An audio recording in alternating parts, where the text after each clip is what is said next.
Hi everyone, I'm Lisa, coordinator at Right to Remain, and joining me on this Zoom call is Dr. Vicky Canning.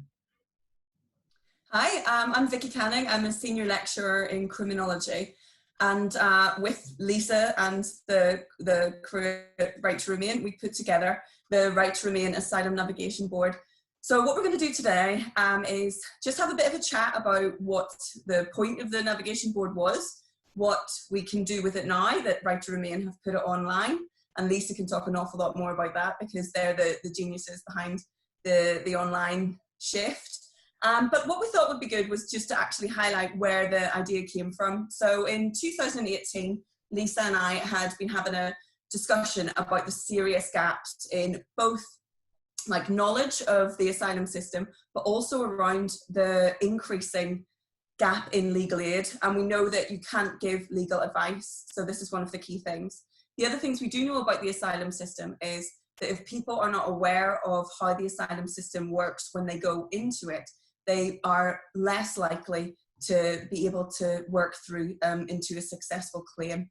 And that is one of the complexities of the asylum system because it is such a huge, clunky legal process. So this seems really unfair, like you're almost playing a game but you don't know what the rules are. So I've been doing a project for 2 years on looking at harms in Denmark, Sweden and the UK in the asylum systems. And basically, one of the things that we sort of realized, so I'd been having a conversation, and when Lisa and I were talking about it, we realized that the thing we had in common was having had so many conversations with people seeking asylum who said, oh, I'm just no good, or oh, I failed, or I didn't do this, I didn't do that, I should have put this legal document in, all of these sorts of like self-blaming feelings, and it really like diminishes people's self-worth, I think. And the fact is that, as you can see if you look onto the online navigation board, it's an incredibly complex, difficult system. So often even people who live in the UK are not familiar with just how difficult it is. So we thought that we would like to develop a tool that helps people from the offset aspect of the system, so they could see. We developed some cards, so I've got some of them here. So the board looks like this, the real life board. We're obviously in isolation lockdown at the minute due to the COVID-19 pandemic, but the original board looks like this. So it looks like a game, but we're very clear to say it isn't a game. It's a very difficult system, and then with each of the points comes a card. So when Lisa shows us what the online navigation board looks like, we can do that, but all of them align with the colours on the board. So you get information about each point, but also some of the problems and then potential solutions, which both Right to Remain and I have come across in the last, I think, decade, I would say, Lisa, where we've just seen what it is that impacts on people's ability to move through the process. So, and also some of the ways that people have found solutions or potential solutions. But the other thing which we really liked, which obviously can't be done so much on the online version, is that people can talk. So people seeking asylum can say, actually, yeah, that happened to me too. Oh yes, this was something I faced. So that likewise, people don't feel like they are the failure in the system, that we're able to get across that actually this is a very complex system and that many people face very difficult and significant hurdles throughout it. So that was where it came from. I've also been using it because I'm a lecturer. I've also been using it in my lecturing tools. And that's really interesting as well, Lisa, because what you really realize is, so if you take a look, so if, say, for example, I run a seminar for 1 hour and you've got this system, often from entering the UK, we only ever even get to like dispersal or the substantive interview in the space of 1 hour, because there is just so much to learn about each of the the different points throughout. So this also indicates to students like, well, you know, we hear so much about the asylum system or about people seeking asylum, actually, whenever we start to look at the system ourselves, we start to realize just how complex it is. So it's a range of different things, and it comes likewise with Right to Remain's toolkit, which was where a lot of the ideas came from on where we would get the information. So Lisa and I, the toolkit that Right to Remain is just absolutely unbelievable. And I've been using this for years, actually since the first one, I think, with a group that I also work with, Migrant Artists Mutual Aid. And we basically had thought, how do we get this into something that's more easily conveyed? And the geniuses that Right to Remain are did, and then we developed some more information. So I work specifically on torture or survivors or sexual violence and survivors of abuse. So we started to think about gender implications and implemented those. And then, as Lisa can talk about in a minute, we've had significant shifts in the legal process for the asylum system due to the COVID-19 pandemic. So we've been able to move that online with COVID-specific cards. And we also have, in the real version, little Scandi people, but these aren't in the online version because it's going to be one person going through it themselves. But now Lisa can tell you how somebody can do that and how they can use the cards. Yeah, thanks, Vicky. There were a couple of moments where the video froze there, but we could still hear you perfectly clearly. So the Asylum Navigation Board, we launched it, as you said, back in 2018, which is a bit hard to believe now, but it's been really, really popular. We only had a certain number produced because they were very high quality, weren't they? We spent a lot of time working with the designers, the printers, to make sure they were really good quality. And they've been sent out to asylum groups across the UK who are using them at their drop-ins. We know groups use them to recruit and train volunteers, which is brilliant. We know that lawyers have ordered copies, obviously universities, as you mentioned, and even really encouragingly, local government departments have actually ordered copies, which is great. So it was really popular. We had really good feedback. And then, of course, as soon as community groups stopped being able to meet face to face, even the groups who'd got a copy of this resource were no longer able to use it, because it was very much about people gathering around the board and sharing their experiences, their ideas, their questions. And this occurred to me actually in our first Zoom Right to Remain Management Committee.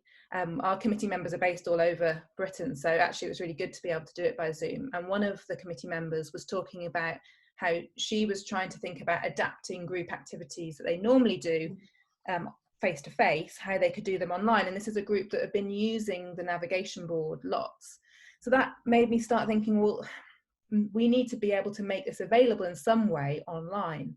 And initially I was just thinking about using online presentation software, but then realized that actually a website is a much better way of doing it, because it looks much better if you're looking on a phone. And I know I've been recently doing community research about how people who are going through the asylum process use the internet for information gathering, and almost everybody uses their phone to access the internet. So it is important that this worked on a phone as well. So in really a couple of weeks, we managed to turn around this kind of idea that we had, and having some great energetic input from Vicky, and encouraging that inclusion of the COVID-19 updates, because we've also produced a very popular, regularly shared webpage about the changes to the asylum immigration process that you can find on our website. And that actually, it was Vicky's really good idea to incorporate those really important changes or pauses to the process into the online version of the Asylum Navigation Board.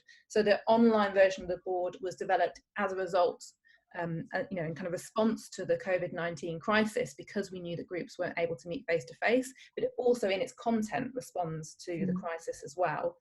And while of course people aren't going to be meeting in groups together, we still encourage people to take part in the activities together. So you could do a Zoom call like this, and you can go through the activities together. And I'll show you how that might work by sharing the screen now. So this is the online Asylum Navigation Board. Can you see that okay, Vicky? Yeah. Great.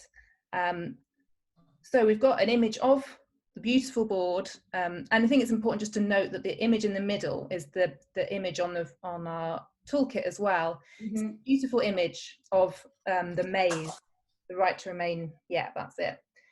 Designed by Carrie, who designs beautiful artwork for activists back in 2014. And I think the maze is important because it's just like Vicky was saying, the process is so complicated, and also important to note, deliberately complicated. This isn't a mistake. This is a way to try and stop people being able to access their rights. So this is the website, righttoromain.org.uk, and then Asylum Navigation Board, but you can just go to our website, righttoromain.org.uk, and it's right at the top there of all our blog posts, and navigate to it there.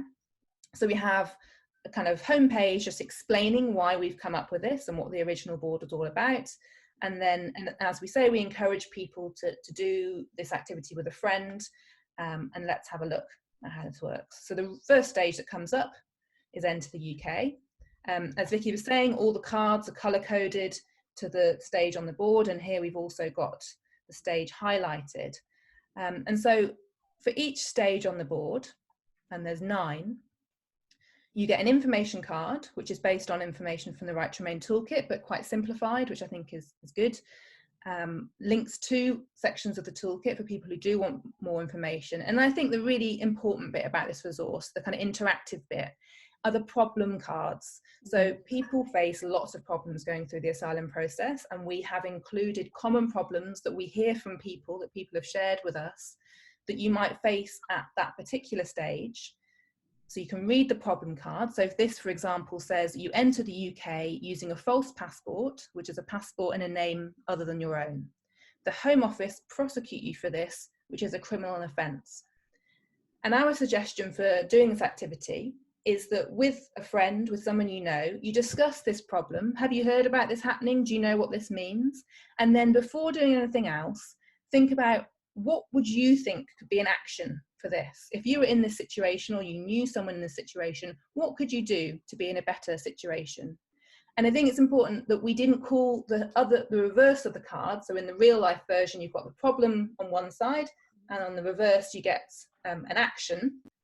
My camera's assistant will now demonstrate. So you've got the problem on one side, and then you flip the card, and you can have actions. And we call them actions, not solutions, because these can help, and these have helped people we know. They're crowdsourced suggestions, be in a better situation, but they don't make everything okay, and they won't necessarily work for everyone, but we hope that they will help, and they should help some people. So once you've clicked on that, we've read the problem, you've had a discussion, you're ready for some input from the board, you then click here, and you get suggested actions. And this is all about speaking to a lawyer about the Section 31 defence, the Article 31 defence, which actually allows you to plead not guilty if you are prosecuted for the use of a false passport. So for this stage of the process, there's just one problem card and one action. So when you finish with that, you can click through to the next stage, which is claim asylum. Again, there's not many problem cards for this one, but if we went to, for example, dispersal, which is where in normal circumstances you would be moved to asylum accommodation somewhere in Britain. At the moment, things are a little bit different because the Home Office aren't wanting to move people around, which is reasonable. And this is one where we've got quite a lot of problem cards and a lot of input from Vicky, from her experience on work on sexual and gender-based violence, domestic violence came in. So you can see here, there's lots of different cards. You could do all of them, you could just choose a couple. So you have a look at the problem, you discuss it, or if you're doing it on your own, just have a think about, well, what would I do in this situation? Or what would I advise a friend to do? And then you click through for the action. I'll just show you one more page to give you an example. So also you have a previous stage button and a next stage button. I think the first stage where we get COVID-19 updates is the substantive asylum interview. So like all the other stages, you get an information card and you get problem and action cards, but you also get these yellow COVID cards, which says click for COVID-19 update on the asylum substantive interview. Click that and you find out that actually face-to-face substantive interviews are not happening at the moment. And then we link to our webpage about the updates, so you can find out what the current situation is for that. And because we know that lots of people who will be looking at this, or if you're supporting other people, they will not be at the early stages of the process anymore. Then you can, if you want to, if you haven't got time to go through all the stages, because as Vicky said, it can take quite a long time, you could skip through to, for example, the Home Office decision. So you've got a kind of menu bar on the right that again is color coded, and you can skip through to the section you think is most relevant to you. So that's it. That's the online resource. Anything you wanted to add there? No, I think, I mean, you know how I take the aesthetic pleasure of the board so seriously, so I just love to see the way that you and Michael have managed to keep that in the online version so well. But the other thing that is also really useful, just to say about, oh, look at this. Now, is this in French? Yeah, I just wanted to check actually before I said it that it worked. So we've got a Google Translate bar. I've chosen French because apparently that's one of the most accurate of Google Translate's languages. So you can find your language, and obviously with the caveat, with the caution that Google Translate is not like a human translating for most languages, but you can still get the basics of the information as well in your language. See, they're geniuses. The way that they're able to do this sort of online stuff is just, I'm miles behind this, so this is fantastic. But I'm always impressed. But you guys, the other thing that I was just going to say, which is really helpful, which I've been doing with some organizations, is rather than, so having facilitators, so I would go in, or you would go in and, you know, not train, but sort of teach people how to use the board in community groups and, you know, mutual aid organizations and refugee support organizations. And so one of the things that this also does is, rather than it being dependent on the likes of like me or Lisa working in this area, I've been working with people who've been through the asylum system themselves, and then they've been able to sort of, you know, work on it, and obviously they're much more knowledgeable. Although we're knowledgeable in the process, we aren't knowledgeable in the experience. So it's really been amazing to see people who are the experts in experience to be able to highlight, like, actually, and this is what's happened here, and then facilitate that without the input of like me or Lisa once we've set that up with different organizations. So that's been really helpful as well. And hopefully, I mean, I think the online version is the one thing, because so many community groups are now doing stuff online and having online meetings, that will hopefully be something that they're going to be able to use. I mean, the key thing that we wanted to get across, I think, is that this is a difficult system for everybody. As Lisa has just said, it is deliberately difficult. It's not accidental that this is the case. And we want people to make sure that they know their rights, that there are some, you know, even being kind of conscious, like, so as Lisa said about women seeking asylum or LGBTQ people, just, you know, having a consciousness that actually I have the right to say that I feel uncomfortable in this housing space, or I don't want a male housing officer coming into my house. Just to be able to know that that's there. We'd like people to know that they're, like, what their rights are, and that, again, they're not the first person and they will not be the last person to have this feeling or this experience. We'd like them to be the last person to have that experience, but for as long as the system is continuing in the way that it is, we just want to make sure that people actually know what their rights are and how to, you know, maybe exercise those where feasible, and to talk about it and not feel like everything is your own fault. This is the way the system has been made, and a lot of people feel the same way, but it isn't that you have failed. The system is designed to make this very difficult. So yeah, that would probably be all I would add. I'm still absolutely in shock and awe at the language changes there, Lisa. Little surprise, a live surprise for you. Yeah, I just want to reiterate Vicky's point there, that the whole kind of methodology that Right to Remain uses, that the toolkit is based on, that I know that you use, Vicky, and that Mama in Liverpool, you know, the whole kind of philosophy isn't that saying, oh, look, this happens to everyone, therefore we, you know, it doesn't matter that it's happening to you. It's not that kind of dismissive approach, but it's that this kind of recognition and a kind of collective recognition and consciousness raising that many people are going through the situation, because actually it is incredible how many people will say what's happened to them and then think it's just them that it's happened to, when unfortunately it's happening to lots and lots of people. So that's that kind of shared understanding of oppression and difficulties. But then also the more positive side is this amazing sharing of survival strategies, because people are constantly innovating, resisting and surviving in incredible ways, and we can share those with each other. And it's this brilliant experience in workshops that I've run on this process,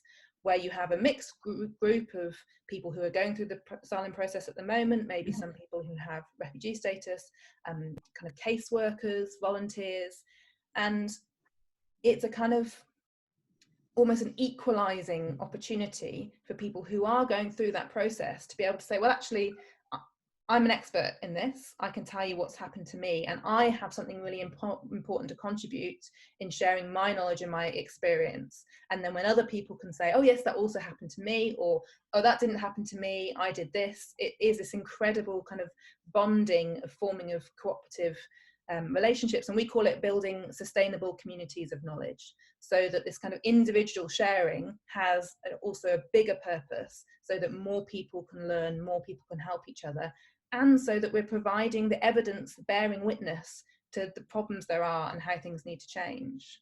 Yeah, absolutely. Great. Well, I think we'll finish this here, and we'll let you all try out the Asylum Navigation Board online and let us know what you think. Yeah, fantastic.